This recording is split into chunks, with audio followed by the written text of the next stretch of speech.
વૈષ્ણવને શ્રી કૃષ્ણ ભક્તિ કરવાની વાંછના હોય તેને બીજા સાધનમાં ન પડતા આ પુરુષોત્તમ સહસ્ત્રનામનો જ પાઠ કરવો. જો કહ્યું છે, સાંભળજો, જે વૈષ્ણવને શ્રી કૃષ્ણ ભક્તિ કરવાની વાંછના હોય, તત્પરતા હોય, આતુરતા હોય, એને તો આ સૂત્રનો જ પાઠ કરવો. તેથી આ સૂત્રના પાઠથી પ્રભુ પ્રસન્ન થશે. ઓ શ્રીનાથજી, પ્રભુ, આ ફલશ્રુતિમાં અમે જીવ બુદ્ધિ શું લખીએ? છતાં શબ્દાર્થ સૂક્ષ્મ કહ્યા છે. તો પણ આ પુરુષોત્તમ સહસ્ત્ર નામની આવી મહાન ફલશ્રુતિ જોતા, વાંચી અને અનુભવ કરતા એમ થાય છે કે સાચે જ આ પુરુષોત્તમ સહસ્ત્ર નામનો પાઠ સ્વરૂપાત્મક છે. શ્રી મહાપ્રભુજીએ જીવ પર અનુગ્રહ કરીને આવા મહાન પાઠો પ્રગટ કર્યા છે. ઓ શ્રીનાથજી, તો આવો મહાન સ્વરૂપાત્મક પાઠ વૈષ્ણવોએ ખાસ કરવો જોઈએ. ન ભણેલા હોય તે ભણીને પણ આ દિવ્ય પાઠ કરવો જોઈએ. છેલ્લે બાકી શ્રવણ કરવો જોઈએ. હવે આપણે ત્રિવિધ નામાવલીની ફલશ્રુતિ જોઈએ.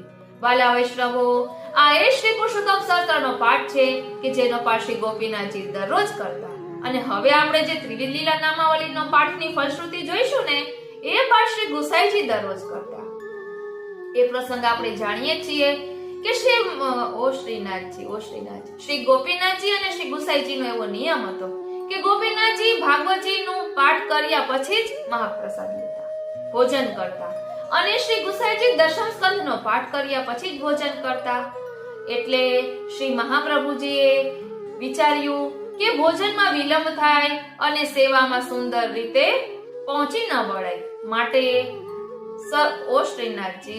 ભાગવતજીના સારું શ્રી પુરુષોત્તમ સહસ્ત્ર નામની રચના કરી અને દશમ સ્કંધના સારરૂપ ત્રિવિધ લીલા નામાવલીની રચના કરી.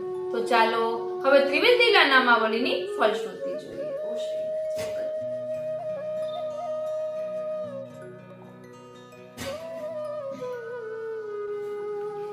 ત્રિવિધ લીલા નામાવલી.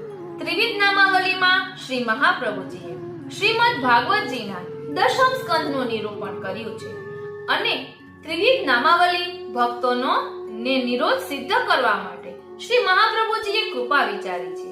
તેની ફલશ્રુતિમાં શ્રી મહાપ્રભુજી કહે છે, નામાવલીમ પ્રવક્ષ્યામિ કેશવસ્યાતિ વલ્લભા યસ્યાહ સંકીર્તનાદ વિષ્ણુ પ્રાત્માનામ સંપ્રયચ્છતિ.